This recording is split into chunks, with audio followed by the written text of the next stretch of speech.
Welcome back sa ating panibagong video, and today, ang ituturo ko sa inyo ay ang kantang Thinking Out Loud by Ed Sheeran.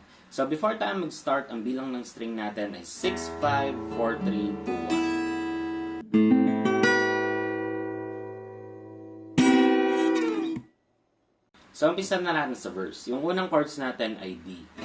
So yung D natin, ito ay sa third string, second string to, and first string to. Next chords natin ay D over F sharp. So, yung D over F sharp natin, ito ay sa 6th string, tapos ito ay sa 3rd string, 2nd string to, and 1st string to. Next chords natin ay G. So, huwag nyo nang tanggalin tong dalawang to, lipat nyo lang to dito. So, yung G natin, ito ay sa 6th string, tapos 5th string to. Okay? Tapos, ang last chords natin ay A. So, yung E natin, ito ay sa 4th string, 3rd string to, and 2nd string to. Pero para mas madali, gawin nyo ng ganito yung A. Okay? Tapos, tong apat na chords natin, uulitin natin ng 8 times bago siya mag-pre-chorus. Sa strumming pattern naman tayo, meron akong sasuggest sa inyo na dalawang strumming pattern. Pero kung meron kayong ibang strumming pattern na alam nyo mas okay dito, yun na muna para mas madali dahil palipat-lipat tayo ng chords ngayon. So, yung unang strumming pattern, tig isa-isang strum lang pababa. So,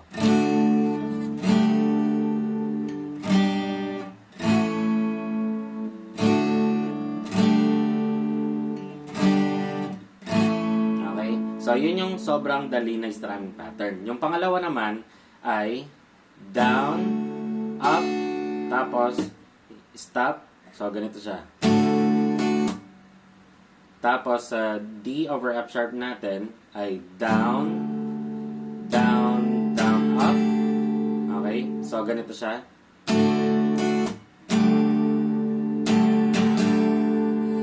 Tapos, ulitin lang natin yung ating strumming pattern sa G at saka A.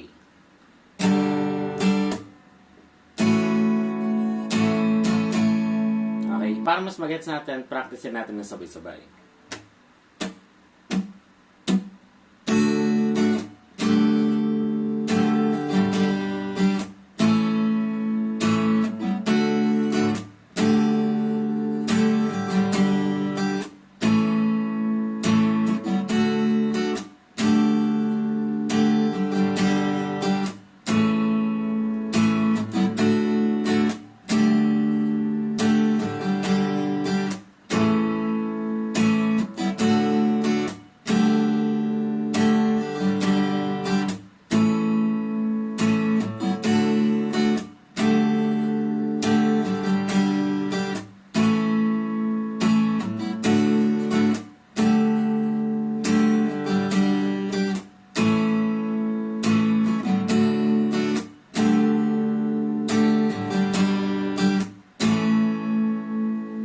So, dito naman tayo sa pre-chorus. Ito na yung part na people fall in love in mysterious way.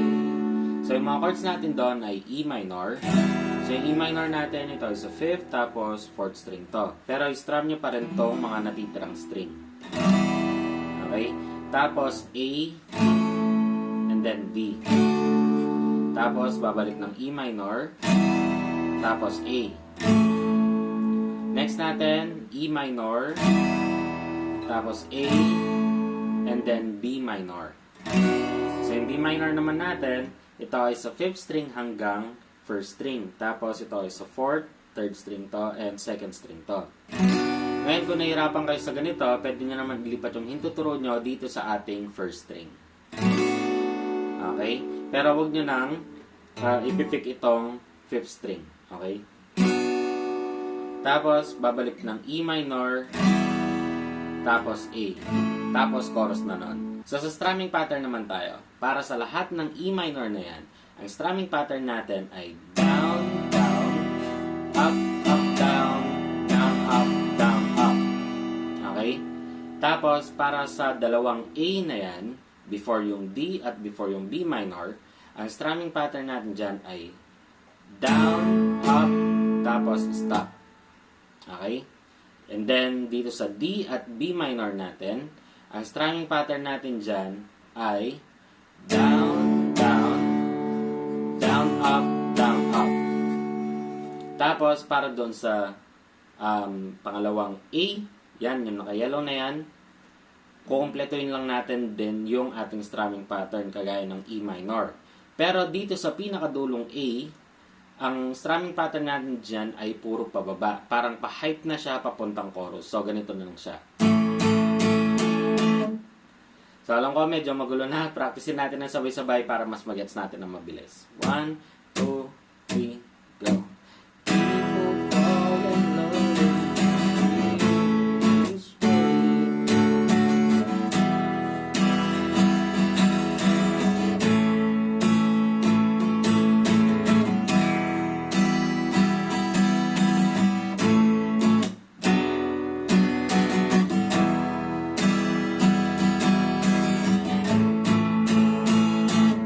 So, dito naman tayo sa chorus. Yung mga chords natin dito, parang yung verse lang natin. So, yung mga chords ay D, tapos D over F sharp, G, tapos A. So, ulitin natin to ng 4 na beses. Tapos, after neto, ito na yung mabilis na transition. Ito na yung We found love like there we are. So, yung mga chords natin doon ay B minor, tapos A, and then G, D over F sharp, tapos E minor, tapos A, at ang last chords ay D. So, mabilis lang yung transition niya, parang sasabay niyo lang dun sa nagkakanta. So, we found love right where we are. So, practicein niyo lang to, ulit-ulitin niyo para mas makuha nyo agad. Kasi alam ko medyo mahirap dahil agad kang lilipat ng chords. So, yan. Practicein nyo lang tapos tuloy-tuloy lang. So, after ng ating chorus, pare-parehas na lang yung ating mga chords para sa verse, pre-chorus, and then chorus. Tapos na yung kanta.